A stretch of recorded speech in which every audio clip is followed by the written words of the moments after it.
ശാസ്ത്രം. ഭാഗം 2. ജീവനെ സംബന്ധിക്കുന്ന അന്വേഷണങ്ങളോടെയും ലക്ഷ്യങ്ങളോടെയും ഒന്നുമല്ലാതെ ഭൗതിക ലക്ഷ്യങ്ങളെ മുൻനിർത്തിയുള്ള ശാസ്ത്രീയ നേട്ടങ്ങൾ അടിസ്ഥാനപരമായി കാരണബോധമില്ലാത്തതും എന്നാൽ പ്രവർത്തനശേഷി ആർജിച്ചിരിക്കുന്നതുമായ കൈകളിലെത്തുന്നത് സ്വാഭാവികം മാത്രമാണ്. ഇവിധത്തിൽ മനസ്സിന്റെ സവിശേഷതയാർന്ന കണ്ടുപിടുത്തം എന്ന ഊർജ വിനിമയമത്രയും വികസിത മനസ്സുകൾക്ക് ലക്ഷ്യം വയ്ക്കാനാവുന്ന നന്മയുടെയും സമാധാനത്തിന്റെയും ജീവിത പുരോഗതിയുടേതുമായ ആവശ്യങ്ങളിൽ നിന്ന് അകന്നുപോകുന്ന സ്ഥിതിയുണ്ടാവുന്നു. ഉജ്ജ്വല ശാസ്ത്രീയ നേട്ടങ്ങൾ എന്ന് പറയാവുന്ന ദൃശ്യ ശ്രാവ്യ മാധ്യമങ്ങൾ ജീവനെ കണ്ടറിയുന്ന ആചാര്യ പ്രബോധനങ്ങൾക്ക് വിരുദ്ധമായ പ്രവർത്തന ശക്തിയായി തീരുന്നത് മേൽപ്പറഞ്ഞ വിധത്തിലാണ്.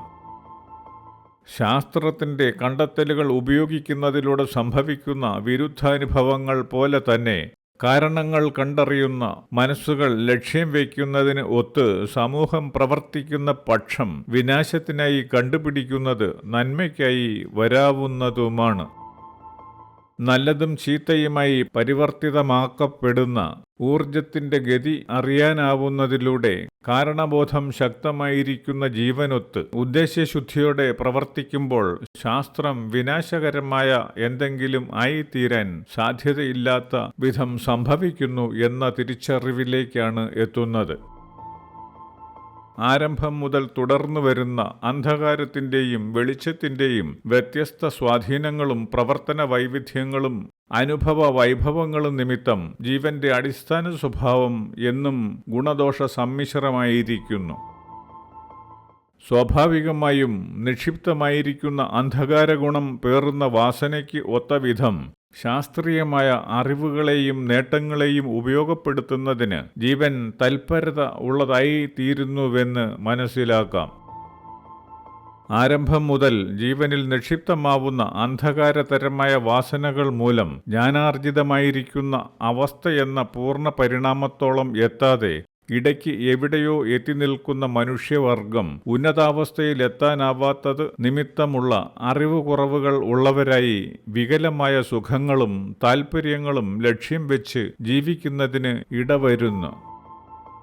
നേതൃനിരയിലുള്ള മനസ്സുകൾക്ക് കാരണതരമായ അറിവ് എന്ന ഉന്നതാവസ്ഥ സാധ്യമാവാതെ വരുന്നതിലൂടെ സമൂഹത്തിനൊന്നാകെ ജീവനിൽ അജ്ഞത നിറയുകയും അറിവാകുന്ന വെളിച്ചവും വെളിച്ചത്തിന്റെ ഉൽപ്പന്നമായ സമൃദ്ധിയും പ്രാപ്യമാവാതെ വരികയും ചെയ്യുന്നു.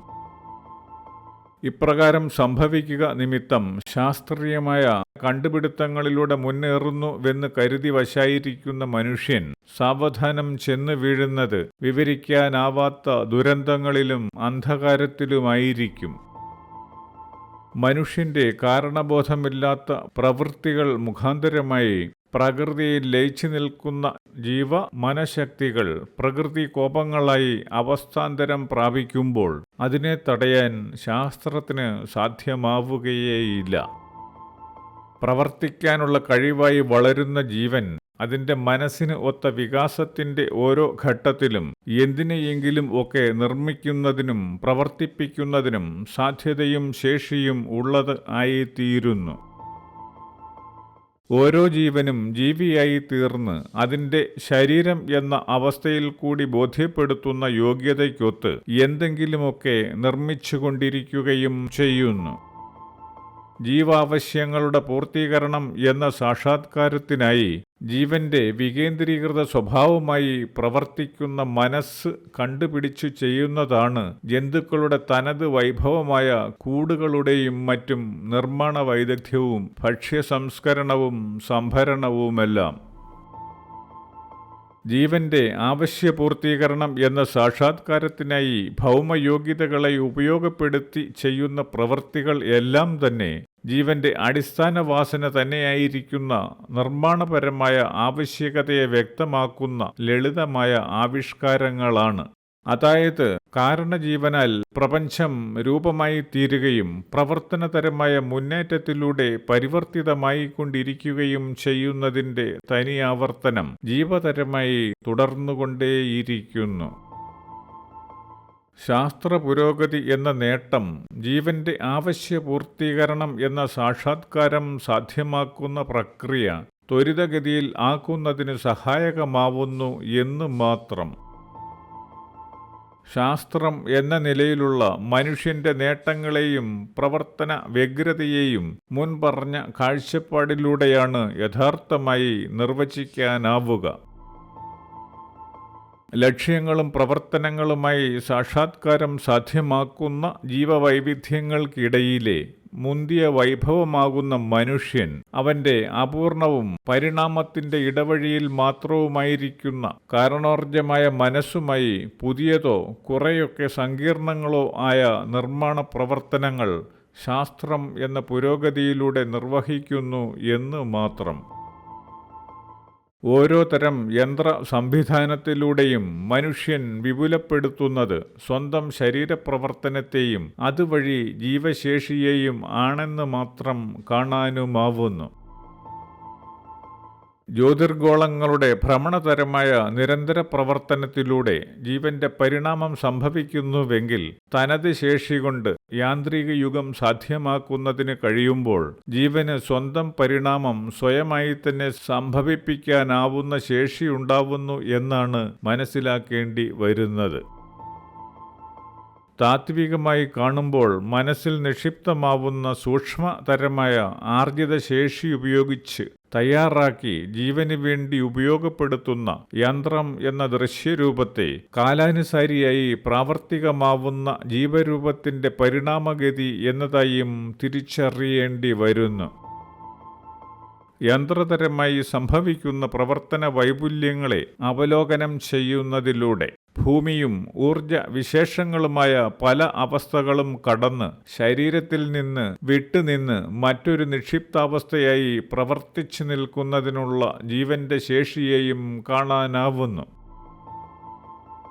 ശരീരത്തിൽ നിന്ന് വിട്ടുനിന്ന് മറ്റൊരു നിക്ഷിപ്താവസ്ഥയായി പ്രവർത്തിച്ചു നിൽക്കുന്നതിനുള്ള സങ്കീർണത പ്രാപിക്കുക എന്നതിലൂടെ അല്പമാത്ര ശേഷിയായി നിലകൊള്ളുന്ന സസ്യശരീരത്തിൻ്റെ പ്രവർത്തന വിഭജന വികാസങ്ങളിലൂടെ സാധ്യമാവുന്ന പരിണാമഗതിയുടെ അത്യുന്നതാവസ്ഥയായും ജീവനെ തിരിച്ചറിയാനാവുന്നു. ജീവരൂപം എന്ന ശരീരത്തിൽ നിന്ന് വേർപെട്ടു നിൽക്കുന്ന ജീവപ്രവർത്തനം എന്നതായി കാണാനാവുമ്പോൾ യന്ത്രങ്ങളുടെ പ്രവർത്തനത്തെ ജീവനുള്ള ഒന്നിൻ്റെ പ്രവർത്തനം അല്ലെന്ന് വിചാരിക്കാനും കഴിയാത്ത സ്ഥിതിയുണ്ടാവുന്നു. യന്ത്രം പ്രവർത്തിക്കുന്നത് ജീവന്റെ ശേഷി കൊണ്ടും ജീവനോടൊത്ത് ജീവന് വേണ്ടി നിലകൊള്ളുന്ന മനസ്സിന്റെ ലക്ഷ്യം കൊണ്ടും നിയന്ത്രണം കൊണ്ടുമാവുമ്പോൾ യാന്ത്രിക വൈഭവത്തിലൂടെയുള്ള അനുഭവം എന്നത് ഓരോരുത്തരെ സംബന്ധിച്ചും ജൈവരൂപത്തിൽ നിന്ന് പുറത്തു വന്ന് തന്നോട് സംവദിക്കുന്ന അനുഭവമായി മനസ്സിലാക്കേണ്ടതായുമിരിക്കുന്നു. ഇതിലൂടെ കേവലമായ ശരീരങ്ങളിൽ വസിക്കുകയും വളരുകയും മരണപ്പെട്ട് അവസാനിക്കുകയും ചെയ്യുന്ന പ്രതിഭാസമാണ് ജീവൻ എന്ന നിലവിലെ വിചാരഗതിക്ക് പുറത്തു കടക്കാനാവുന്ന സ്ഥിതി ഉണ്ടാവുകയും ചെയ്യുന്നു.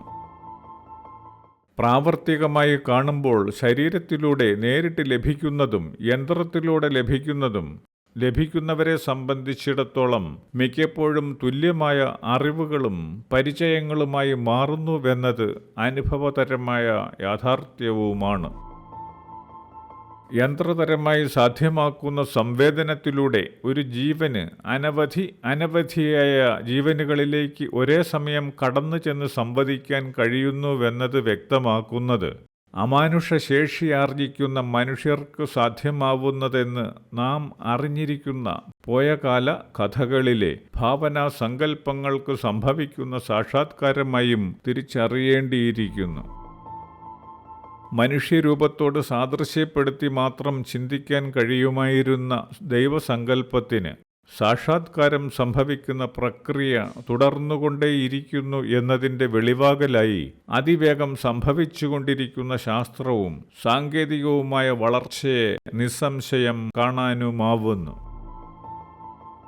ജീവനെ അറിയാത്തതുകൊണ്ട് സംഭവിക്കുന്ന കേവലമായ ആധ്യാത്മികം, ഭൗതികം എന്നിങ്ങനെയുള്ള വേർതിരിവുകൾക്ക് അപ്പുറമെത്തി ജീവൻ സ്വായത്തമാക്കുന്ന ശാസ്ത്ര പുരോഗതിയും സാങ്കേതികത്വവും സൃഷ്ടി വൈഭവവും ഒക്കെയായ ശേഷികളെ പരിണാമഗതിയുടെ പര്യവസാനമായി സംഭവിക്കുന്ന അതിമനസ്സ് എന്ന ശേഷിയിലേക്കെത്തുന്ന ജീവന്റെ പൂർത്തീകരണ ഘട്ടങ്ങൾ എന്നതായാണ് കാണേണ്ടി വരുന്നത്.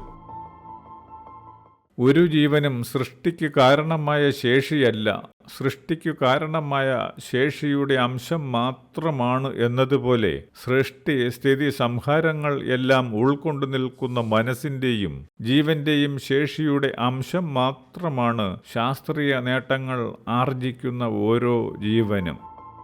അതുകൊണ്ട് തന്നെ ശാസ്ത്രീയ നേട്ടങ്ങൾ ദൈവസങ്കല്പം എന്ന കാരണശക്തിയിൽ നിന്ന് വിഭിന്നമായ എന്തെങ്കിലും ആകുന്നുമില്ല. താത്വികമായി കാണുമ്പോൾ ശാസ്ത്രം എന്ന സങ്കല്പ സൂക്ഷ്മശേഷിയെ യഥായോഗ്യം ഉപയോഗിക്കുന്നതിലൂടെ മനുഷ്യൻ എന്ന ജീവന് കാലം എന്ന പ്രാപഞ്ചികമായ പ്രവർത്തനങ്ങൾക്ക് ഒപ്പമെത്താൻ സാധ്യമാവുക തന്നെ ചെയ്യുന്നു. നിലനിൽപ്പുകളെല്ലാം കാരണജീവനാൽ സംഭവിക്കുന്നുവെന്നിരിക്കെ നാം ആയിരിക്കുന്ന ജീവനുകൾ വളർന്ന് കാരണജീവനോളം എത്തുമ്പോൾ സംഭവിക്കുന്നത് കാരണജീവൻ എന്ന ശേഷി അത്രത്തോളം അധികമായി വളരുന്നു എന്നുമാണ്. എല്ലാറ്റിനെയും ഒന്നിൻ്റെ ഭാഗമായി കാണാൻ മാത്രം കഴിയുമ്പോൾ ഓരോ ജീവന്റെയും വളർച്ചയിലൂടെ കാരണജീവൻ വളർന്നുകൊണ്ടേയിരിക്കുന്നു എന്നാണ്.